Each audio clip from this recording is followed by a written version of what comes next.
Hello, good evening, everyone. Happy Friday. Hello. Hello. Thank you so much, everyone, for joining us for the last In Conversation event of GCC Digital. For those of you that I don't know who's watching, my name is Gary Clarke, and I am the Artistic Director of Gary Clarke Company and the Curator of GCC Digital. Gary Clarke Company is a contemporary dance company who creates political and social work.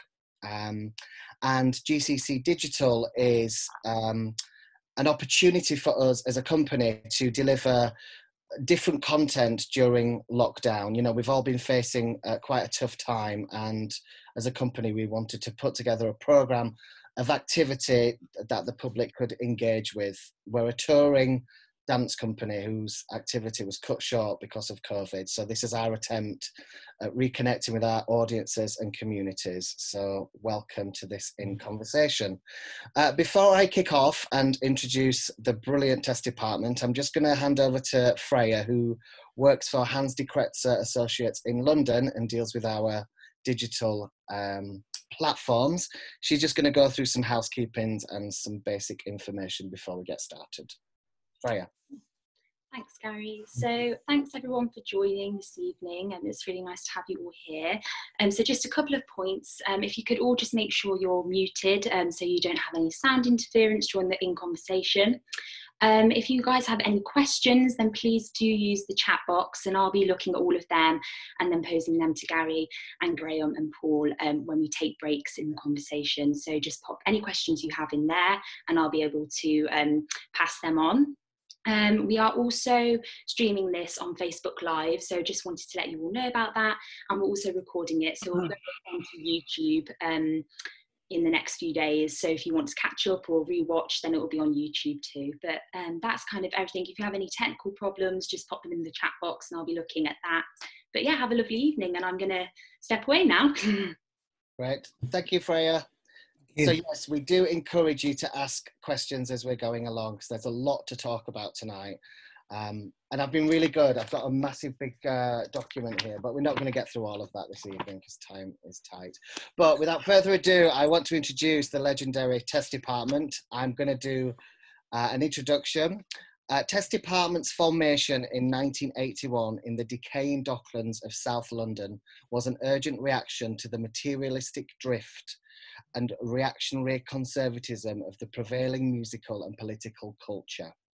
They transformed found industrial items into designed sculptural instruments. Suitably armed, they forged a hard rhythmic sonic battery, fusing found sound samples and cutting-edge electronics in the construction of a dynamic physical totality. Their infamous sonic assaults were challenging and demanding for audiences and performers, and a test of physical endurance that journeyed through the sonic pain threshold and into a cathartic energy release. They produce epic-scale spectacular events working collectively with other artists under the umbrella of the Ministry of Power. Collaborations were formed with filmmakers, sculptors, dancers, and political activist groups, such as the Striking Miners of 1984. Loud, urgent, political and innovative, their groundbreaking work has been seen worldwide to both critical and audience acclaim, and all former core members are still actively involved in the creative industries working under various guises. Paul, Graham, welcome. Hello. Hello. Hi. Hello. That was an introduction and a half, wasn't it? Wow. It was. I've done my research. Great. I just want to say what an absolute honour it is to have you. I'm so thrilled that I reached out to you and said, come and talk with me. It's a real joy. So first and foremost, thank you for agreeing to do this conversation. No, it's great to be here. It's great to see you again as well. Good. Well, first things first, I think I've just got to ask, how are you coping in this current situation and climate with it? You know, with the whole COVID and lockdown, you know, as musicians, how have you been dealing with all of that? I know for us, you know, we've had many cancellations and had to postpone things and rearrange things. How's it been for you guys? Yeah, well, we've had a few things cancelled, quite a few. We had a tour of Russia coming up that was cancelled. A couple of tours of Europe, small tours at different times.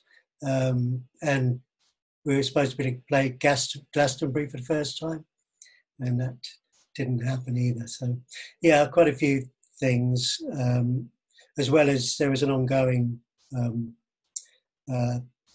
kind of possibilities with festivals, and they were just cut short. So in that sense, yeah, much of our work all our live work was stopped, and yeah, everything came to a standstill really. Yeah. It was mostly planned for live work this year. Yeah. Yeah, it's been strange, been quite difficult to get by.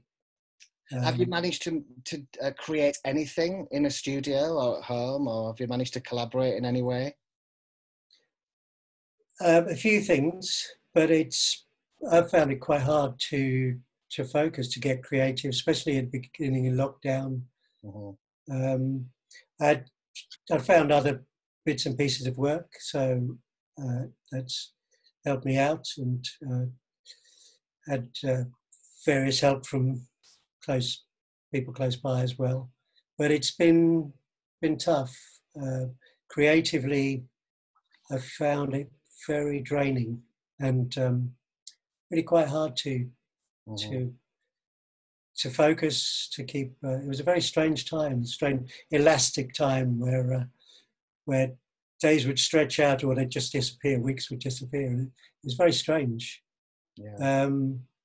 And focus was all over the place, so it was a difficult time. And then I've just had COVID, so I've had a month, 5 or so weeks of coming through that, and I'm just coming out of it. Still got a bit of symptoms, but effects. God.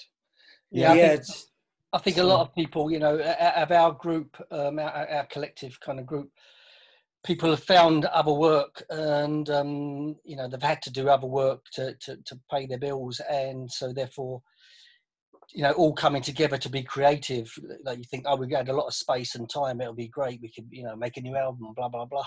But realistically, it's everyone's been in different headspaces, difficult headspaces, and having to pay the bills, and that's kind of been the focus. And just because there's been so many mixed messages about what's going on, it's the uncertainty. Speaking to agents, promoters about live work, it's on, is it? It's off. It's on. It's off. And so it's very, very difficult to plan. Make a long-term plan in those kind of conditions. So we're still now looking at maybe stuff happening in May, or maybe we're looking at it not being until October. But it's very, really difficult for everybody. But yes, it's been difficult to focus, like Graham says. Our headspaces have been really kind of mashed up by all this, really. So yeah, it's been difficult. And I've been talking to a lot of my peers and artists and people that work in the industry about this, and it feels like everyone's been feeling the same. We've felt very unhinged and unstable, and I think it's just shown how fragile the arts is in whatever sector you work in. If you tour live work, whether it's music, theatre, dance, anything like this has a massive impact. Yes. And we kind of often, and as musicians and performers and creatives, I think often fall in between, and certainly have fallen in between the government help sometimes, so it's been tricky, and so there's financial worries as well as everything else, and it doesn't create for a kind of smooth, creative kind of backing. I mean, in terms of long-term planning, we have an agent who's kind of working hard to find stuff, but it's obviously for them it's very, very difficult, because they haven't got any income, but they're trying to sort of plan ahead, and and they have that uncertainty, not only for their own position, but dealing with venues and other promoters who are all in the same position. So it's okay, you're thinking, okay, well, we're going to come out of this at this point, but is that venue actually going to survive? So if that's in the middle of a kind of set of dates, or it totally throws the budget, sideways. And then, of course, you know, I didn't want to mention that dirty word Brexit, but obviously that's going to affect things hugely as well, potentially. So, yeah, it's a tricky one. Well, speaking of politics, you've led me neatly onto my next point. I thought it would just be worth, and thank you for sharing that. I think it's always really helpful and useful to just hear where other people are at, you know, within this, because I think sometimes we can feel very alone. So it's really, sometimes it's nice just to hear that everyone's kind of experiencing the same thing regardless, you know. But I thought it'd be good to talk a little bit about how we met, because it was, well, for me, it was an amazing meeting. You know, I make work that comments on politics and society. You know, I'm from Grimethorpe, which was a very famous coal mining village, and I grew up around the iron fist of Margaret Thatcher. I'm a Thatcher's child, and, you know, I saw my village crumble after the miners' strike of 84 and 85. And as a choreographer and as a dancer, I was really compelled to make work which looked back at these times and to try and educate people and bring consciousness to people about what was happening back then, because the mining industry is being forgotten about, and the miners' strike is as well. So I wanted to add to that legacy. And through that, I found the work of Test Department. And as I was making Wasteland, I came across Compulsion, which was this amazing track, and I heard it and it just resonated with me, and it gave me such a feeling of being young, living through those times in the 80s and early 90s. And I thought, I have to use this track in my next work, Wasteland. And we did. And it provided an amazing backdrop for us and gave us all the energy and the feeling and the sounds and the noises and the speed and the rhythm, everything that I wanted to portray within that work. That, you know, that piece of music really did that for me. And then I was lucky enough to be given the permission to use that track in the show. And you came along to the place and we met, and you saw the piece which looked at, you know, coal miners out of work, and we sang miners' hymns, one of them which was writ by Kay Sutcliffe, who we both know. And we found out that we had lots of joining of dots. And it was amazing. And we drank lots of beer at the bar and talked about all sorts of stuff. And we always said it would be great to just reconnect. And this just feels like a great opportunity to be able to sit down with you and talk further about some of that stuff we were talking about. Yeah, definitely. And it was great for us to come and see that as well. Really interesting how you choreographed the piece with two Compulsion. It worked so well, and it was, yeah, we were blown away. So it was great and really good. So then, I just wonder whether you can take us right back to the 80s, because, you know, the 80s was known for both political and social upheaval in all aspects, and it had such an impact. And the art world in general, whether it be music, fashion, dance, theatre, everything seemed to shift, for better or for worse. And I'm aware that that's where Test Department first arrived. Was it 1981 when you first established yourself, when things started to crumble? So can you take us back to the very beginning, and how did you arrive?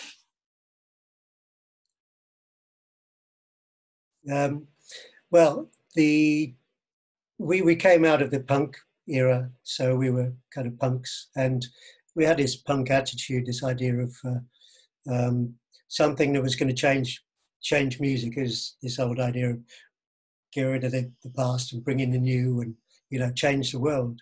And then we saw that kind of being usurped by the record industry. So by the time we started doing and getting taken into the system, so by the time we started with Test Department, we'd been in a few other projects before, but with Test Department, we still had that revolutionary idea that we could change the world, but we didn't want to do it with guitars or any of the accoutrements of rock.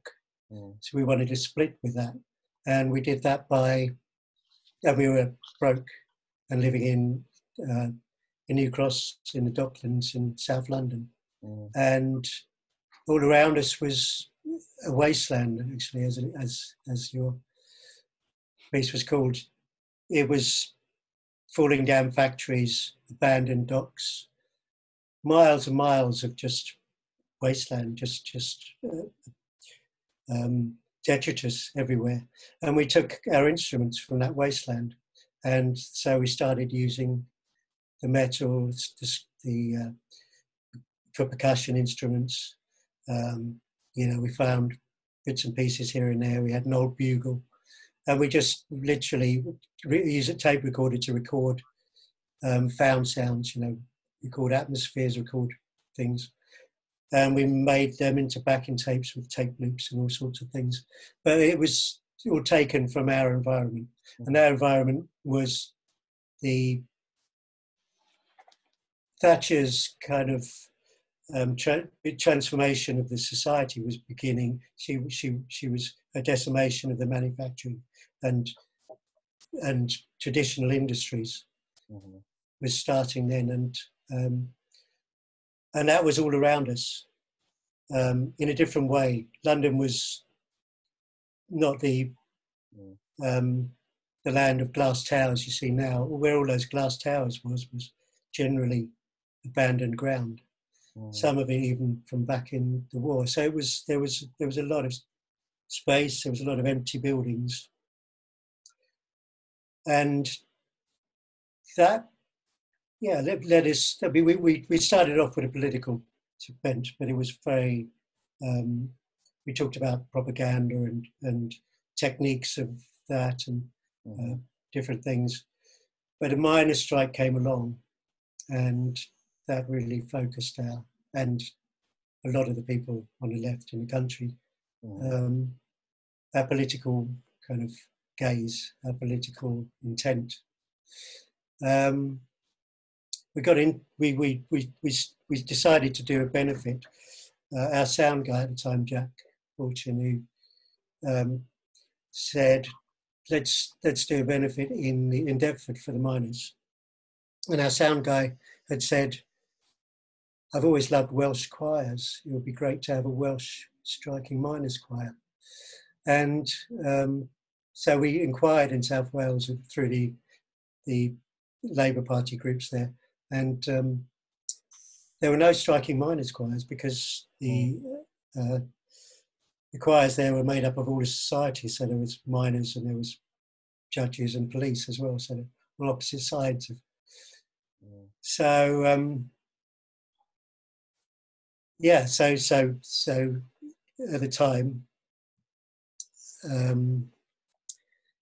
it was decided to make one, and the South Wales Striking Miners Choir was born, and came up to London to do that benefit. That was the beginning of our connection. We did other shows with the South Wales Striking Miners Choir, and subsequently did the album together with them. But we also, from that, decided to do a national tour of mining villages or universities or halls in mining communities all across the country, and also on that model of the South Wales Striking Miners Choir, work with mining bands, brass bands, and up in Newcastle when we did a gig, we had. I don't know, was it in Newcastle? No, I think in Leeds, we played at Leeds University with the Grimethorpe Colliery Band. Yeah. As well. Recording bands, yeah, of course. Yeah, that's great. Yeah. I mean, if just slightly rewinding on that, I mean, I think prior to the miners' strike, we had Thatcher, and she got elected. She was very popular for a while, and then she became very unpopular, and would have probably lost the election. And then the Falklands War came about, and it created this whole kind of jingoistic kind of attitude, which you can kind of, if you look at today, how it's working with the Brexit thing, is a very similar kind of way of stirring the nation with some sort of false premise that they get, of some greater past, that everything is going to be better in the future. So that kind of, spurred us on really against that kind of attitude, which just seemed, you know, totally kind of, you know, the whole country was falling apart really, and they used that to get re-elected. You know, on that platform, that was when they decided, you know, to take on the miners. And you know, the miners at that point in time were the largest kind of collective trade union, and they were very militant, and so that became the main idea for that government was to get rid of the miners. So, you know, the miners' strike for younger people who are watching it think, okay, the miners, well, we want to get rid of miners because of the ecology. And it was nothing to do with ecology, because that wasn't even discussed at that point in time. It was a really very sort of fringe thing, really, for a small minority of people. And it was more about kind of breaking collective groups and breaking kind of union power, so that they could just bring in the free market. And they kind of, and so they did that, and the miners' strike, for, you know, it was like a virtual civil war, you know, for people who don't know that. You know, the villages were locked down, you know, they had roadblocks, people weren't allowed to move around, they were occupied, the villages were occupied by the police, and in a paramilitary way for the first time, and you know, and the army as well, who were supporting them, but they weren't wearing army uniforms, they were in unmarked kind of police uniforms.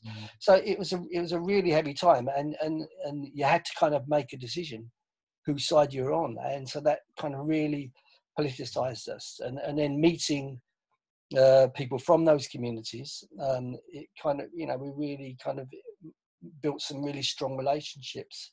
Wow. And that became really, really important kind of moving forward for us, for a way of working, like collectively with other people. You know, we worked with Alan Sutcliffe from down in Kent. But then after that, you know, we went out, and we mixed with lots of kind of mining communities and got people involved, and it worked really well. Yeah. I always say, like, when I look back at that time, and I think if anything good came from that time, is that it's strength, even though it broke communities, it also strengthened others and brought people together that would have never have met before. You know, like you had the black communities and the gay and lesbian groups supporting the miners. They were society, you know, pockets of society and communities that were segregated and that were being, you know, being crushed, actually built alliance, built strength in unions. And I love that. I just think that's really touching for me, to just know that actually, against all of that oppression, that these relationships were born out of it. Totally. Communities that never would have met, started meeting, working together. Miners who came up to London to collect with buckets, and there's always this cross-cultural thing that happened, and I think that carried on through into the late 80s, early 90s, through the rave culture. All of this, it kind of began to break down barriers, which were always there traditionally. And the kind of before that and after that was quite a different society. So I think it was really important. It became a collective voice, I think, a gathering and a collective voice. And, you know, well, when you had the state, you know, putting the full power of the state against a group who up until then had been, you know, they had been regarded as the kind of cream of the workers, in the sense that they, you know, the whole nation run on coal, you know, industry run on coal, and we thought we couldn't really do without it at that point in time. And then suddenly to turn on them and call them the enemy within. I think a lot of those people who'd worked all their lives in that industry and were very proud of the hard, you know, very physical, hard work that they were doing, were suddenly then dubbed the enemy within. They felt like very, very betrayed, and the whole communities felt betrayed. And when the miners went down, it wasn't just the miners, was it? It was all the people in those, you know, the people in those villages, you know, the shops, whatever, anything that was, you know. Well, it was the death of industrial Britain, really, wasn't it? I mean, once the mines went, everything else just kind of collapsed, really, and then, you know. Well, also because the miners were the strongest, you know, in numbers and everything. It was the end of organised dissent, unionised dissent against the government, because once the miners had been broken, it was very difficult for other unions, and then the subsequent anti-union laws that came in after that. So can we talk a bit about the collaboration? Because, you know, if people listening to think a choir, you know, a miners' choir put with test department, they're two worlds really. But actually when you look at it, they're really not that separate at all.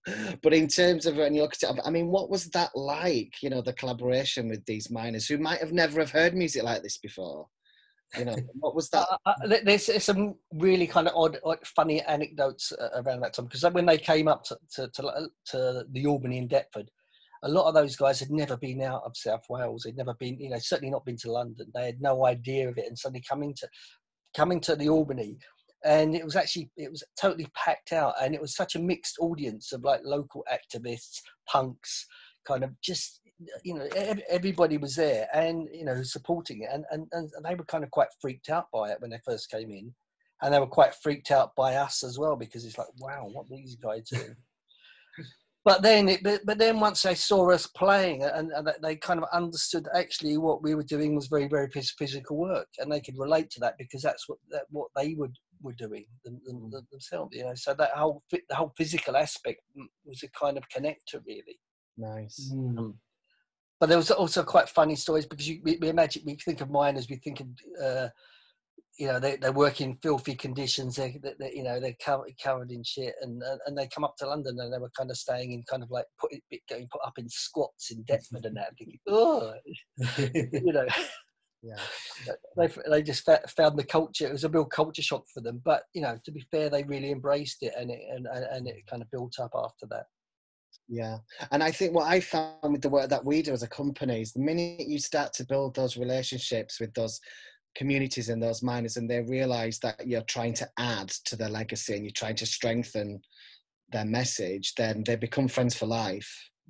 You know, like once you're part of that industry, which you very much are now, that you are seen as a friend, you know, you're seen as a part of the fabric of what they stand for. And I know that I'm really proud to be able to say that I feel like I've contributed to that. And I want that to continue. And I think, is it fair to say that since 84, that as a collective, you've been building on those relationships over the last 30 years? I mean, I think you did a film, didn't you? And you've done lots of other projects. Is that right? Yeah, well, carrying on from the minor, one of the last places on the tour was the minor support tour was Brighton. We did a benefit there, and speaking of that was Alan Sutcliffe, who did his usual powerful speech, which gets the blood going, and we said, that's amazing, we'd love to record that next time you speak. And he said, well, tomorrow you're coming to my village. I'm from Aylsham, Snowdown Colliery, and so the next day we were there, and he introduced us, and we recorded it, and had speeches on shoulder to shoulder. But the relationship has got deeper and deeper, and after that, Alan did a few tracks on a couple of albums we did after that. His writing and his speech, powerful speaking, and we put that to music. But out that relationship, and him and his family and the community, we carried on. We went down there afterwards with them Mines and Missiles festivals, the later 80s, and then we're still very good friends. That's, you know, that spurred them on to be creative. You know, Alan, you know, they wrote plays, they put on plays in the village. As I said, the Miners Not Missiles Festival, and other events, and, you know, Kay Sutcliffe as well, writing her poetry. You know, it was been published in many kind of academic circles as well. You know, so it kind of built up from those early days into people being, you know, able to put out their own stuff and look beyond the situation. And how did the music industry or your peers react to the fact that you were building these relationships with striking coal miners? I mean, did people think you were mad? Were you embraced by it? Were you celebrated? What was the reaction surrounding it all?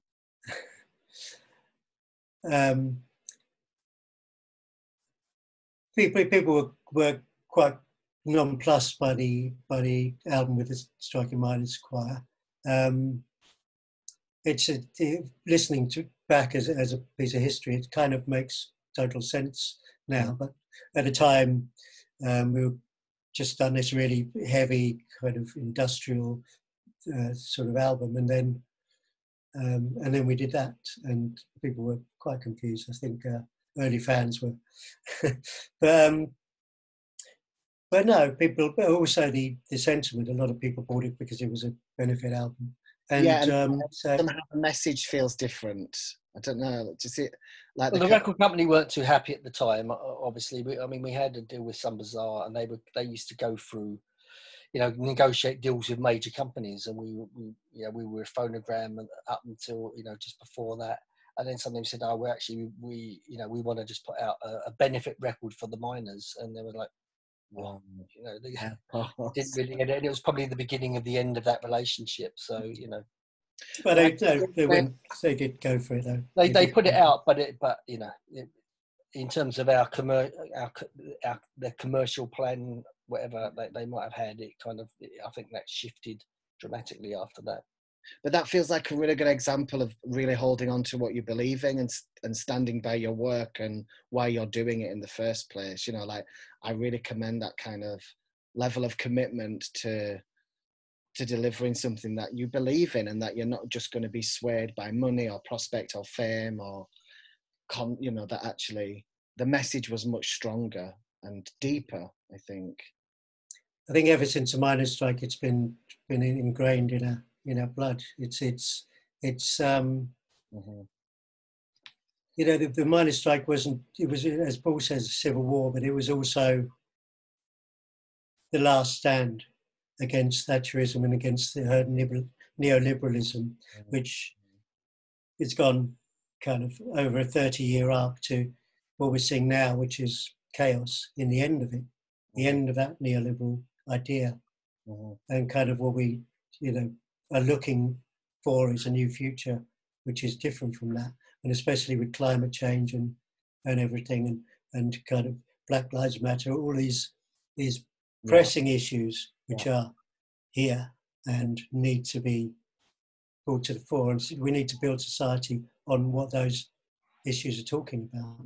So we need a whole new thing. And Thatcher and Reagan brought in that neoliberal kind of system, which then spread all over the world. And that's what, as Mark Fisher says, capitalism is realism. We can't see any way out of that. We can't see any alternative to it. But we need to find a way. So, that was why it was so much in us, because we were continuing that fight in a way. I mean, we looked at other issues, of course, but it's amazing. And what I've seen of your work, like they are spectacular events. It's not just like a music gig, you really encompass this idea of all art forms, and it feels like a huge event. It feels like it's something important is going on in quite a big way. It's amazing. And what strikes me as well is how physical you are as a collective and as musicians, that you're not just stood behind a set of decks or pressing keys on a computer. Actually, you really get down and dirty with the instruments, and hot and sweaty and physical, and you get half naked, and you really go for it. And I've watched a video recently, and you look like coal miners working. It's amazing, the level of physicality that you put into that work. And as a choreographer, I can't help build the connection there with dance and movement. And is that something that you've always enjoyed, or you've always wanted to do, this physical presence? Is it important to you? Yeah, just a connection back with Alan the first time when he saw us in that gig in Brighton. He said, after the gig, he said, do Jesus, I feel like I've just been down the pit. That's what I do. But actually, physicality really was born out of the instrumentation. You know, we said we're not going to use guitars and rock things. So we got this big metal. What do we hit it with? Big sticks and hammers and things. And you know, we're not doing a slow dance. It's quite, you know, quite fast, and it's quite energetic. And that built up into, you know, we obviously branched out into different experimental ways and avenues. But yeah, the physicality came from that. But it was also, we understood with one of our early founder members, Angus Farker, who kind of was studying theatre at the time, so he brought his theatricality to it. And we had a filmmaker called Brett Turnbull, who brought his film sensibilities and his overarching eye. He could see potential with that. And we'd used kind of constructivist imagery before, early on, as a pointer to a time when, in the early days of the Russian Revolution, there was this huge explosion of art, and art by everyday normal people, not just artists, everyone. Art in everything, in your carpet, your curtains, your plates, on the streets, on the buildings, everywhere, and the big red trains that went out and made documentaries on the fly, and then made documentaries with people in the countryside and in the factories, and then showed them to those people, edited them, showed them the next day. So that kind of was inspiring for us. And Brett saw that, and he pulled it all together into a big monumental vision. And so all the strands were there, but once you pull them together, then you start to see something much bigger. And then we always played in empty. We never played the rock circuit. We always tried to play in empty buildings, do our own gigs. So the venue would become a part of the show. The venue would be an instrument as well as a location, film location, if you like. And so that became that upped the scale again, because some of them were quite big, and you have to fill it.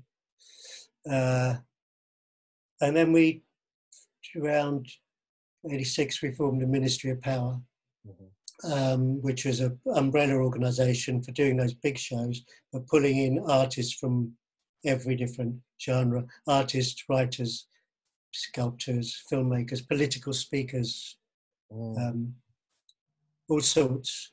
And that developed and built into those monumental shows, as you say. We worked in collaboration. We'd throw in lots of ideas. We'd say, what is the theme of this? Where are we going with it? How can it work? Yeah. Wow, it sounds so exciting. Paul, have you got anything to add to any of that? Well, I think we did an event, and whether it was or not, I'm not sure, but it was called Our Finest Hour. And we were invited after we did some of the big shows early on, and we worked with kind of all different kind of all like different people with the Ministry of Power. We got invited out to Expo in Vancouver, and it was Expo. It was on Britain Day, so it was a huge, big kind of trade show, really. And they wanted representatives to go out and show what Britain was, you know, promote British culture. And there were some people that worked inside the organisation who had some ideas to kind of do something a bit more subversive. And so I think they invited Neubauten out there. They played, and they invited us to play on Britain Day. The same day, Thatcher was going out there, Princess Margaret was going out there, and the Royal Ballet were performing. And so we went out there. We took Alan Sutcliffe, who became a minor. We took someone from the British Army, Jean Scotty Muir, who we discovered, you know, from reading about him in the paper. He'd not been promoted because he was black. He'd not been promoted to be like to be Lord Mountbatten's bugler. He promoted a white guy who was, you know, a far worse bugler. But And so he left the army, and so we invited him to come and perform with us. And when we went out there, the organisers, because it was a big cultural event, people coming from all over the world, we got people involved from all over. So we had like Chinese ribbon dancers. We built a big stage like it was a Battleship Potemkin kind of style, using all this heavy kind of industry that we found. And so we did this show, and even on the day, we heard that the Queen's, the Royal Lancashire Regiment were coming to pipe Princess Margaret, off the plane and lead the procession to the Royal Ballet. And so we got the organisers to ask them if they would come and support us, and they didn't know what we were doing. And so we had all these guys coming from the British Army wearing bear skins and playing all these big drums and that. Doing this, they were the ones with the leopard skin, weren't they? Leopard skin, playing these big drums and pipers, and then that was the kind of lead into this show where we just suddenly had Alan Sutcliffe doing his statement about the miners' strike. We had a Bobby Sands poem. He did a Bobby Sands poem wrapped in just a blanket. We showed Ministry of these films that we found, which were kind of like trade films of like arms manufacturing and all this stuff, and we kind of really blitzed it. And before the show, there was a huge esplanade leading to the main gate of Expo, and there were all these flagpoles coming back. It was a really big thing, and we had about 30 or so performers, all dressed in our own Ministry of Power uniforms, and then on all these flagpoles, they had flags of all the nations and Expo and everything, and we took them all down and raised our own flags on the whole thing, while the Queen's Own Lancashire Regiment were playing beneath. it was quite. We had an LED sign up behind them, and with all these quotes like British democracy in action and stuff like that. Wow. We said, welcome to the International Brotherhood of Consumers. And how did you get in trouble for this? They were withdrawn. The Queen's Regiment were withdrawn for the second night. Well, that's a yes. Well, oddly enough, we were getting a little bit of funding from the Arts Council and various people before, but that kind of dried up pretty quickly after that. Not surprisingly. we actually had a call just before we went. We actually had a call. They just phoned us in New Cross, and Angus answered the phone, and this guy said, "Oh, I hear you're going out to represent Britain, at Expo, And he said, you wouldn't want to torpedo the old country, would you? And this is like, the iron fist and the velvet glove giving us a kind of warning. Wow! So they had the eye on you then. So obviously that they did. I mean, when we were doing other events, like when we did the first Paddington show, it was in an old British Rail maintenance depot behind Paddington Station, and the SPG were kind of like, we were just stopping people coming in, and they were just like, there was lines of them, so people had to go for this gauntlet of the SPG into the event. And so that, and then the next event we did in a railway arch in Waterloo, the police raided it and broke it up and arrested everybody. I don't know what, we didn't have an official music license, blah, blah, blah, but, That was quite funny, because in that arch, it was a massive arch called Titan Arch, which we'd taken over and then used as a venue. And it had, we'd put loudspeakers all the way down both walls. And on one wall we had the Voice of America blasting out. And on the other wall we had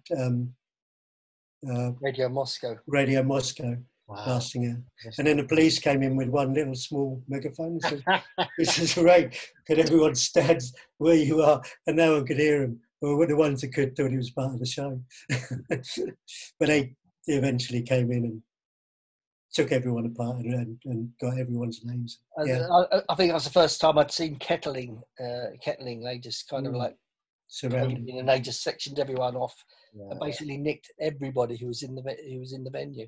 Even Mark Armand, who was doing the ticket office for us. Oh God, you all got nicked. Brilliant. Well, that's going to lead me neatly onto the next. We're about to jump into the 90s in a second. So before we do that, has anyone got any? Is there any questions that have come in? I mean, everyone's still with us, listening carefully. Which this is fascinating. This conversation, you know, it's amazing. So please, if you've got any questions, please do, you know, drop them into this box. We might go about 5 or 10 minutes over because there's another section we need to talk about. But everything that's come in.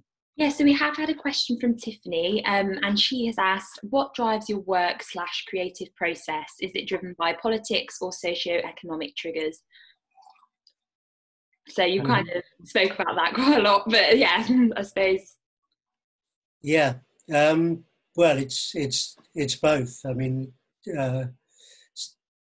politics is there, but in a way, everything's political. So it's how people live their lives. I mean, we've worked in a collective, we've worked in community, and that has driven a lot of the work. The way we work in collectivity as well is driven ideas and subject matter as well.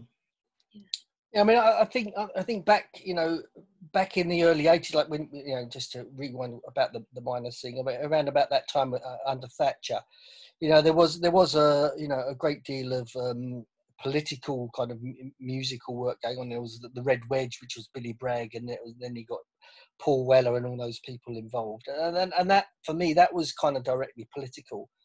But it didn't really kind of engage on one level. I mean, it did to some degree, but what we were doing was more trying to do something that was more engaging on a socio-economic level, and also just trying to do something that was kind of more revolutionary rather than just do something. You know, that just all seemed a little bit dry. You know. I'm not knocking it for you know, it's good that those people did that kind of stuff, but it wasn't really kind of getting in there, actually going in there and working with people and getting them to be creative. I think was a far more working on that kind of social level was far kind of more important than the politics in some sense. Yeah, we're not getting them, but yeah, working, bringing out creativity or the possibility to present the creativity from different communities and things. Yeah. And that was what formed the kernel of the idea for the Ministry of Power, was expanding that. Yeah. Yeah, so we have got a few more coming through now. So Geordie has asked, so he'd just like to say thanks for the talk, but he'd like to hear about your experiences and links with countries and groups in Eastern Europe.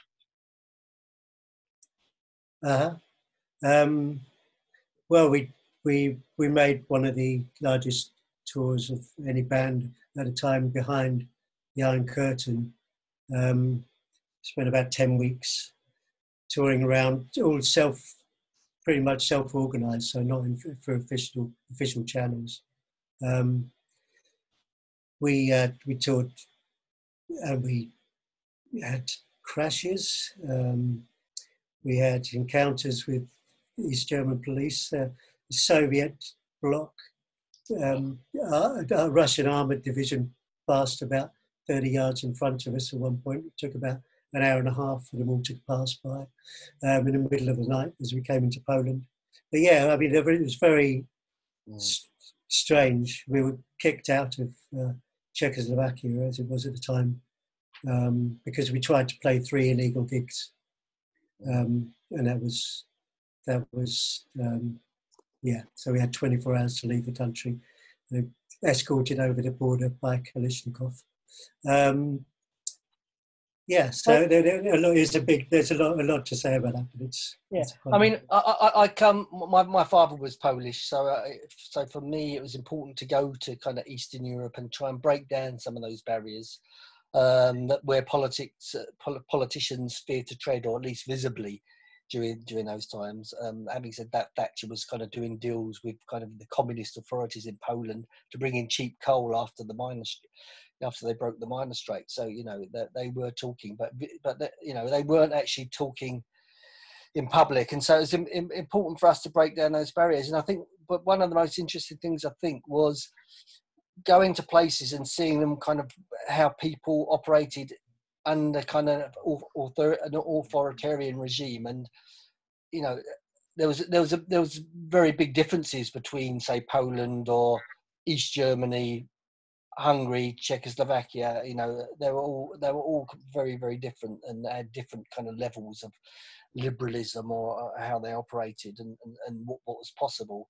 But you know, what was interesting was the fact that the way that people kind of worked around that, they managed to kind of, you know, do subversive work, you know, or do creative work, that kind of managed to kind of sidestep the authorities and just, you know, find ways of doing stuff when it wasn't allowed. And you know, that's it, when we see the kind of situation that we're in now, and how that may be after Brexit. I mean, I think there's lessons there that we can all learn from that.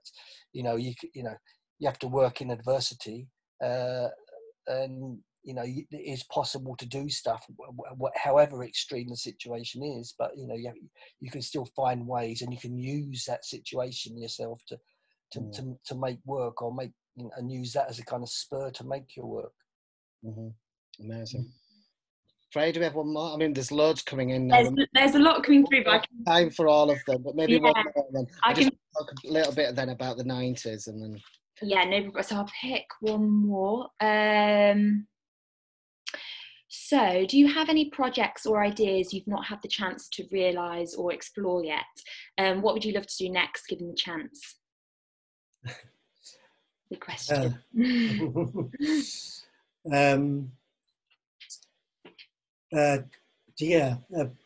Think about that. We do have a few projects coming up, well, that we're kind of working on. I don't know how much we can say about some of those. Well, you have to wait and see. That's great. Yeah. We've had lots of projects in the past that we didn't realise that we tried to do, but we just couldn't. I mean, a lot of the stuff we did in the past, in the 80s and 90s, was unfunded and was done in a way in the buildings that you wouldn't just even be allowed into now. So it's also a lot more difficult to do that kind of thing. But also, you know, other things we did get funding for, but it depends really. I think it's an interesting point that, you know, with kind of what's happened with COVID, and you know, there's still huge amounts of kind of building going on in London, all these offices, yet people probably, you know, companies are going to be moving out of offices, people are going to be working more remotely, and so you wonder what's going to happen with all these kind of spaces. Hopefully there'll be some, you know, more affordable housing for people, but you know, I think there's possibly the opportunity for, you know, to use a lot more of the spaces that are just going to be not, you know, they're not economical. They're not, what do they work for? I think there's a chance for people to go in there and say, you know, just speak to people who own the buildings. Can we use this building to do an event? Can we do, you know, build on what's there? There's definitely, you know, going to be possibilities there for people to work with. Interesting to see. Certainly something that we'll be kind of trying to look at. Can I just pull it back now to, because in a way that's kind of led on a little bit to the next stage, which I think we talked about before, which is the arrival of the rave culture and of techno, and of course disused buildings and Criminal Justice Act and illegal raves and all of that spurred up. I mean, you talk about coming from punk, coming through the 80s, and then as you started to then go into the 90s with this new arrival of sound, I mean, how did you change what you were doing, or did you change, or how did that influence your practice in a way? Well, technology changed. Technology, our first albums were made with tape loops as samplers, but the technology, new computers and samplers came in, and actually we started using that, and that changed the music as well. But the culture was changing as well. I think we were looking at new channels of discussion, you can't just kind of keep on talking about Thatcher, even though she was still there at the beginning of that. But it's what else is happening. And the counterculture was definitely in the rave movement. It came from the warehouse parties of the mid-80s through, and for a while it was all loved up and everything, but that really brought the people, as the miners' strike did in terms of the different cultural groups. The rave culture brought people together, and I suppose the ecstasy helped bring people together in terms of youth culture and youth groups. And I think it was also very mixed at the time. It kind of crossed many different cultural divides. And so we went into that, but we went in a slightly sideways way. We didn't just become dance producers. And I think the difficulty was we had all this big, heavy metal, which people, after a while, didn't want to pay for. If they could pay for a little, for one DJ. So that became sort of problematic in terms of getting gigs for a while, but also... Well, yeah. It brought about a total change in the kind of political economy of music, for want of a better term, in the sense that up until then, people, you could make money from selling records, and then it was like, well, actually, everyone can download them for free now, so you don't make any money. So then it kind of shifted around. After a while, for live groups, they could then make more money and go back and do stuff live. But during the period, there was a kind of transitional period where that was very difficult. And as Graham was saying, people just wanted to, pay for DJs and just cram the people in, and they didn't really want anything else. But I suppose that that whole idea of electronic music has kind of shifted over time, and the idea of just someone playing something from a laptop became a bit boring as well. So people would look more to having a more physical performance, or a bigger performance, and someone's just crouching behind a laptop. So so it's kind of had different shifts, but we kind of been all of those. And what happened there was it went through a time when it was in illegal clubs and places and fields and around the M25 and everything. But then it all obviously went really commercial. People started moving in, thinking, I can make some money out of this. Absolutely. But then it split. There was a split where you had the alternative side who went on into we work with people like the Mutoid Waste Company or the convoys, that alternative culture, alternative lifestyle, and which is looking at a much more sort of looking at a complete alternative to what was happening with the embedding of the neoliberal idea in society. People were looking at, how do I get out of society? How do I do this? How do I do things differently? And I think a lot of the thinking there was in green and in new ideas about that, but also just in anarchist sort of thinking of not being part of this game.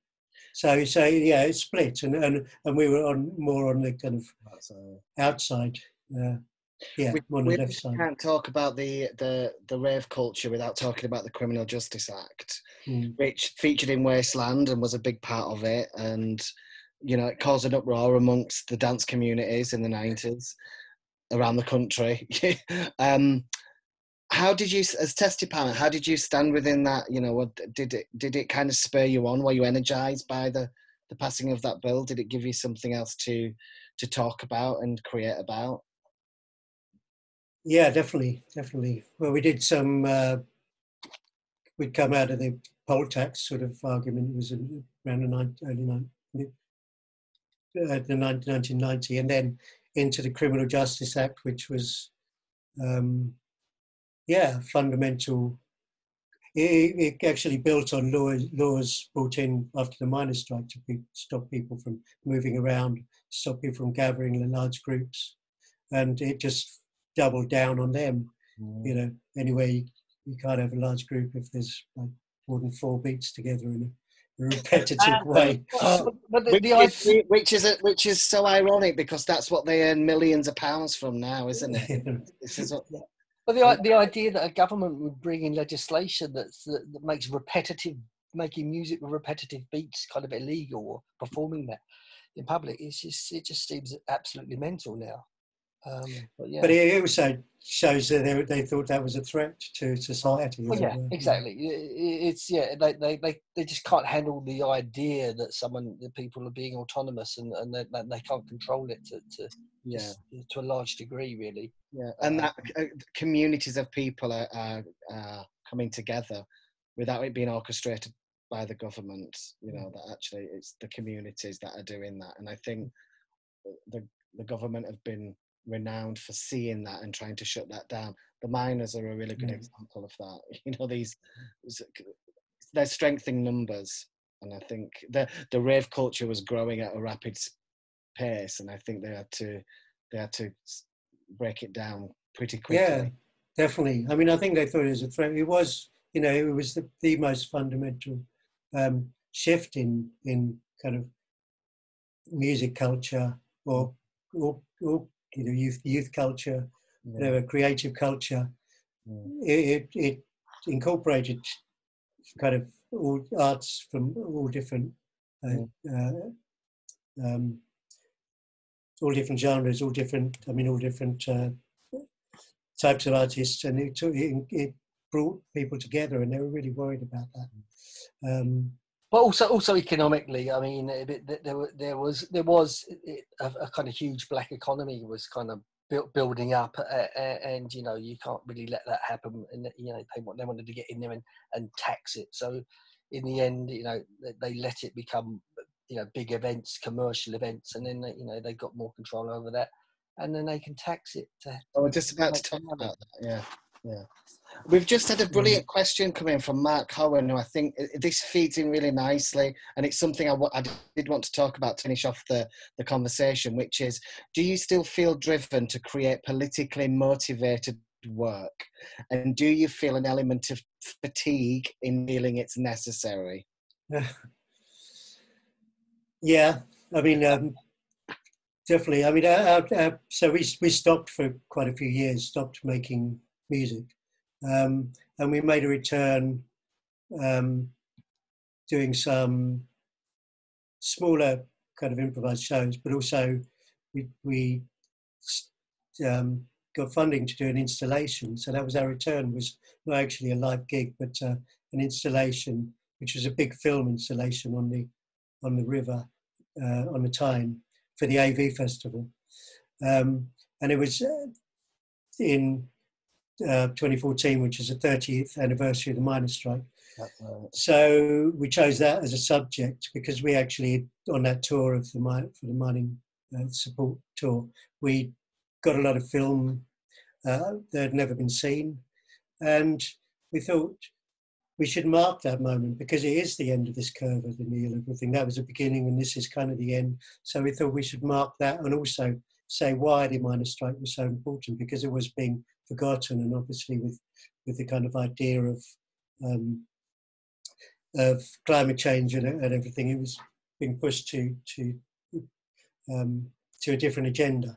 So yeah, we thought we'd do that. We needed to do that. So that was a motivation. But yeah, it's also when we went into that, and then we made a large film and showed it on these staves with Dunson Stave, which is a big, the largest wooden structure in Europe, I think. It goes a big pier that the trains used to load coal onto the ships, and they used to bring it down to London to fire Battersea Power Station and everything. So that was, so the motivation of the place, everything was there, and obviously North East being the original home of the coal industry, and tiring, yes, it is a bit tiring, but we went on from that. So we made this comment on that, and it was a big was a political angry statement. It was saying, it was trying to get the feeling of what we felt during the strike and what was happening there, and then the erasure, the complete erasure of the landscape and that culture, and any mention of that culture in the landscape, apart from the odd little monument or little stone sticking up. But that's kind of how it ended for that. And the fact that most of those communities, as you know, were just abandoned to wasteland. So, but people still lived there. It was a wasteland, but people still lived there. No shops, no theatres, no what. Well, I'm here now, but I'm in Grimethorpe now. Oh, right. Oh, wow. Yeah. No, I've been in all locked up. I've been here for a while, but my family's here. But you're right. I brought my company of dancers here when we were rehearsing the production because I thought they need to see what Grimethorpe is really like, and they couldn't believe it. What they're surrounded by, which was nothing really. Ali, the main guy in the company, said, "What do you do here?" So it's true. The scars still run very deep, but we do continue, and I think you know. I think that's. I also think for me, like, because I make work which comments on politics and society and people, that as an artist, I feel it's my responsibility to respond. You know, like I can't just create art for art's sake. I can't just sit quiet. That I feel like I've got to be active. That this is my contribution. This is my miners' strike. You know, this is me. This is my march. And I think I always talk about art as a vehicle to educate and communicate and inspire and promote change. And I think, well, you guys are definitely doing that. You know, you're great examples of work that totally can do that. And I hope that I create I try and do a similar thing in dance, and because I think as long as there's politics, there'll always be something to make work about. There'll always be well, it'll be interesting to see what, you know, where we're heading, what's going to happen here. But I think just say after the DS30, we then went on. We published our large book. That was Saint Machine, and then we did an album, and the album was also very angry. And as to Mark's question, it was, it maybe is quite tiring. Well, okay, we've got to get angry about this, but it's what we wanted to do with the album was also show that kind of arc over the last 30 years, and where we've landed because of that, because of all the history, because of what happened. It's all linked, you know. So. Yeah, that was the last album was quite an angry album, and it was trying to pull that together.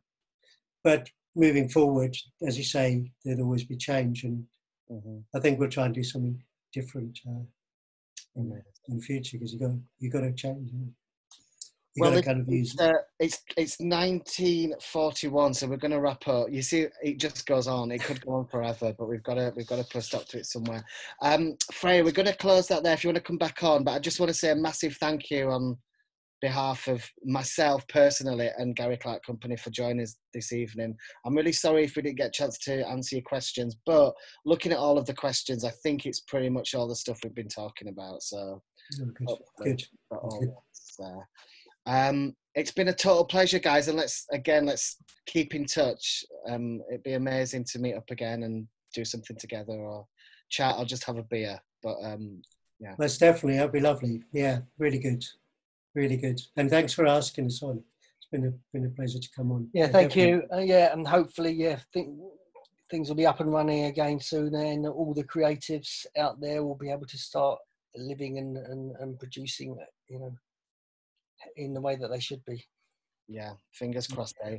And if you do want to find out more information, it's www.testdept.org.uk. And it's a fantastic website. There's lots more information on there. And that's enough for me, Gary Clarke and GCC Digital. We will be back on the 22nd of December. With some sort of a bingo Christmas party. We just thought we were going to have a big get together, which you guys are very welcome to as well. If you want to join in, we're going to have a bingo session.